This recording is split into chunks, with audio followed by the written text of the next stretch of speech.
Hello everyone, welcome to One to Step. In today's video, we're gonna see how we can overlap two videos into one using Filmora. Here's how you can do it. First, make sure you've imported both of the files to your project like so.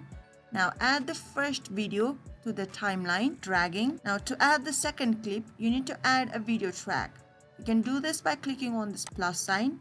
Now add video track.